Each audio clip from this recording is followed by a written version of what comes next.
श्रीमहागणाधिपतये नमः।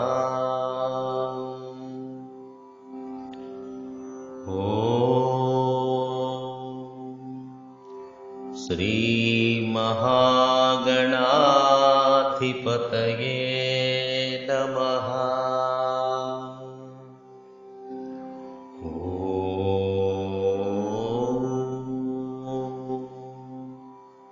श्रीमहागणाधिपतये नमः। इति श्री नारद महामुनि विरचित नारद पुराणे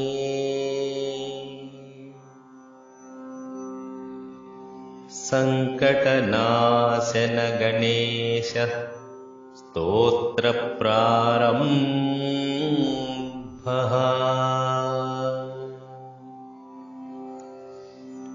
प्रणम्य शिरसा देवं गौरीपुत्रं विनायकम्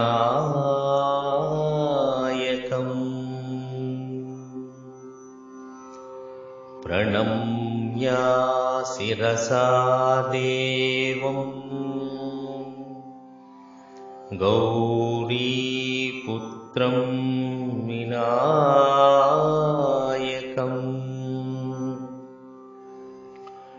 भक्तवासं स्मरे नित्यम् आयुः कामार्थसिद्धये।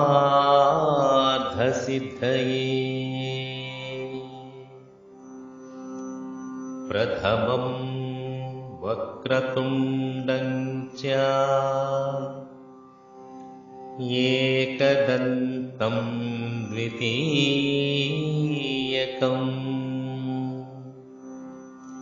तृतीयं कृष्णपिङ्गाक्षं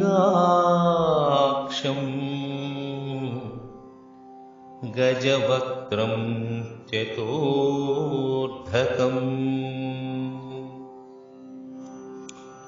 लम्बोदरं पञ्चमं च षष्ठं विकटमेव च सप्तमं विघ्नराजं च धूम्रवर्णं तथाष्टमम्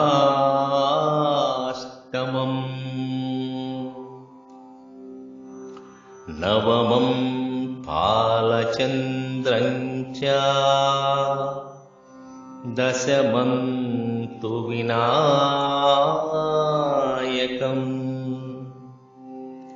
एकादशिं गणपतिं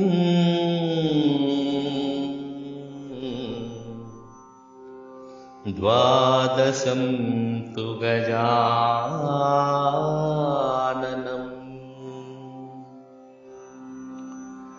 द्वादशैतानि नामानि त्रिसन्ध्यं यः पठेन्नरः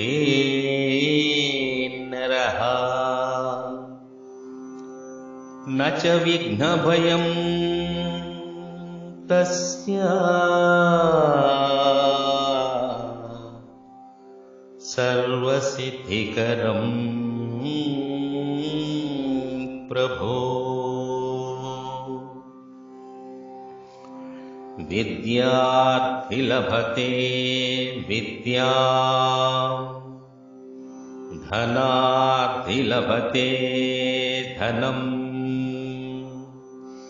पुत्रार्थी लभते पुत्रान् मोक्षार्थी लभते गतिम्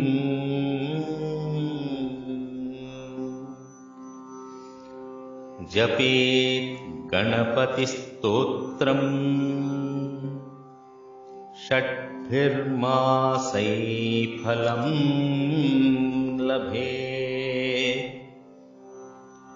संवत्सरेण सिद्धिं च लभते नात्र संशयः। अष्टभ्यो ब्राह्मणेभ्यश्च लिखित्वा यः समर्पयेत्। अष्टभ्यो ब्राह्मणेभ्यश्च लिखित्वा यः समर्पयेत् तस्य विद्या भवेत् सर्वा गणेशस्य प्रसादतः।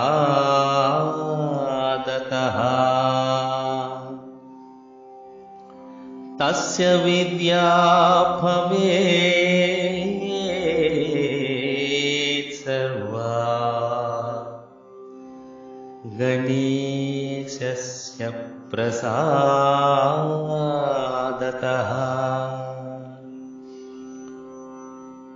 इति श्री नारदपुराणे संकटनाशन गणेशस्तोत्रम्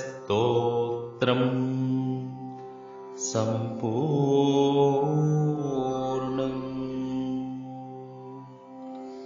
ॐ श्री महागणाधिपतये नमः। ॐ श्री महागणाधिपतये नमः।